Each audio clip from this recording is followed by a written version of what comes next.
Bonjour, nous avons terminé la semaine dernière la première partie de la phase de préparation de l'élaboration du PDC, durant laquelle nous avons vu les étapes de la prise de décision officielle, l'identification des ressources humaines, la mobilisation des ressources financières et la mise en place du dispositif institutionnel. Durant cette semaine, nous allons aborder les étapes suivantes. Suite logique de ce qui a été vu précédemment. La deuxième partie de la préparation porte sur la rédaction des termes de référence, l'information pour la sensibilisation et la mobilisation des populations, la formation de la structure de gestion du processus, l'organisation d'une réunion de démarrage et l'organisation d'une réunion pour un atelier de lancement du processus. L'étape 5 concerne la rédaction des termes de référence, qu'on appelle communément TDR. La rédaction des TDR pour une commande de mission est essentielle pour définir clairement les objectifs et les attentes de la mission. Voici les étapes pour élaborer les TDR efficaces. Nous avons d'abord le contexte et la justification.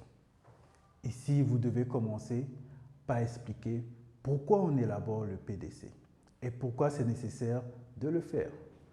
Situer la période dans laquelle le PDC doit être élaboré, situer les villages et les cantons couverts par la commune, décrire le cadre politique dans lequel le PDC est élaboré, décrire ce que l'on gagnerait, perdrait à élaborer un PDC.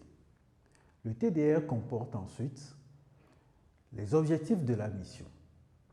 Ici, il faudrait définir clairement l'objectif global visé par l'élaboration d'un PDC.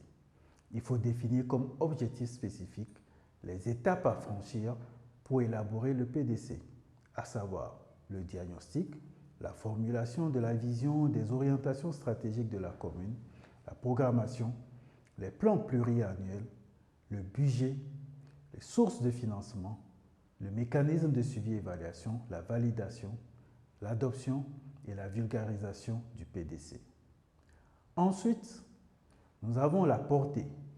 C'est dans cette section qu'il faut préciser les limites de la mission.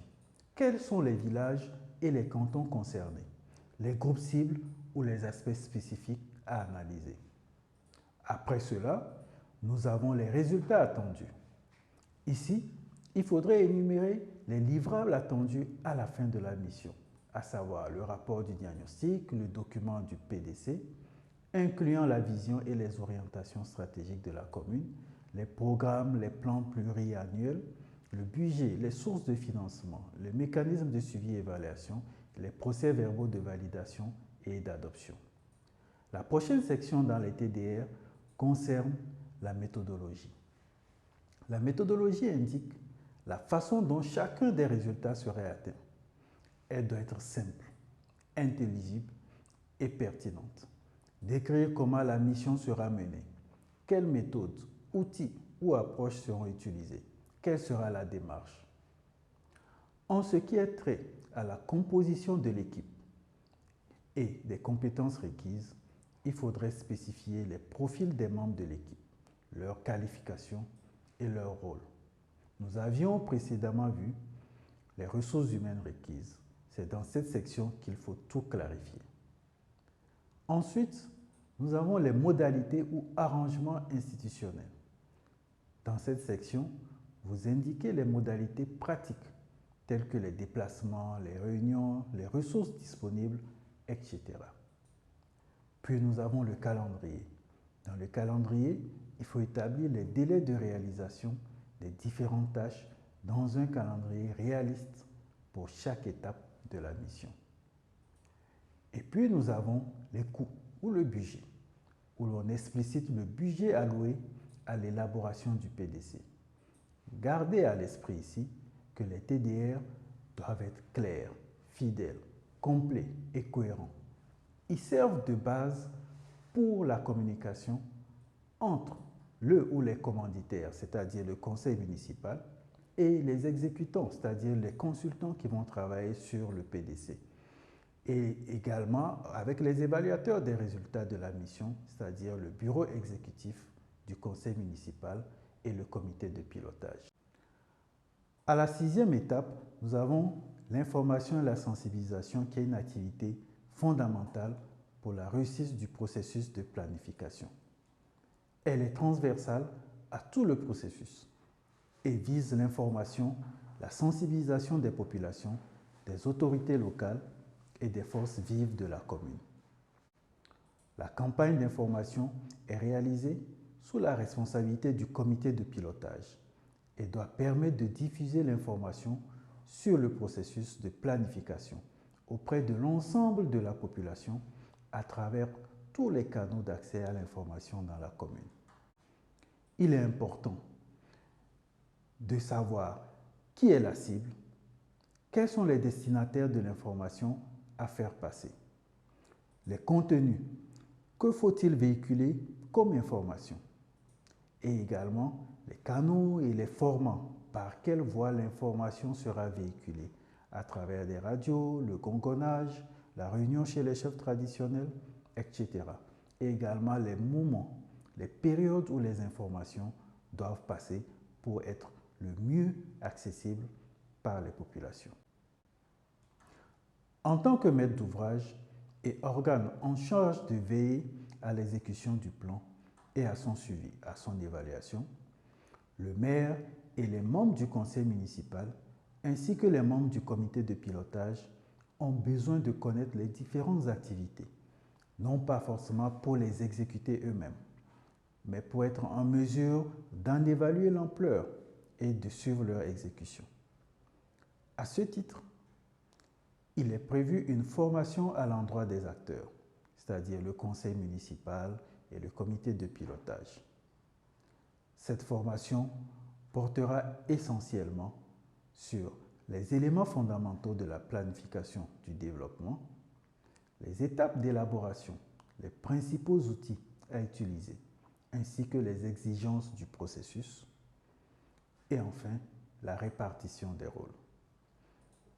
La réunion de démarrage introduit le travail du comité de pilotage. Nous sommes donc à l'étape 8. Cette réunion vise à avoir une compréhension commune des termes de la mission qui est confiée à la structure d'appui.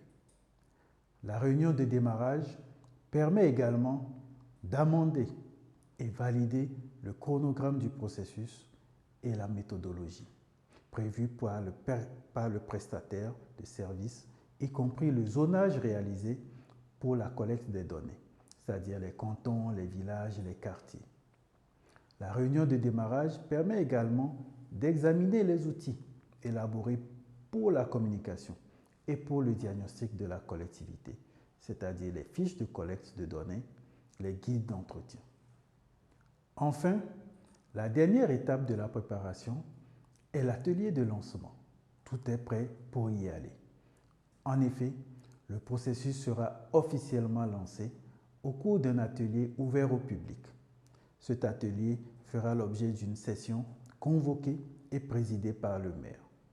C'est un véritable cadre d'information et de sensibilisation de tous les acteurs. C'est à ce moment que le maire lance officiellement le processus d'élaboration du PDC. Alors, que pouvons-nous retenir de tout cela? La préparation du processus d'élaboration d'un PDC s'opère en 9 étapes, dont nous avions vu ici les 5 dernières étapes, à savoir la rédaction des TDR, la sensibilisation et la mobilisation de la population, la formation de la structure de gestion du processus, l'organisation d'une réunion de démarrage et l'organisation d'une réunion ou d'un atelier de lancement du processus. Retenons que la réussite de l'élaboration d'un PDC, comme dans la leçon précédente, la partie donc de la préparation prend son appui sur la manière dont elle est préparée pour avoir l'adhésion de toutes les parties prenantes. Merci et rendez-vous pour la prochaine leçon qui va porter sur le diagnostic.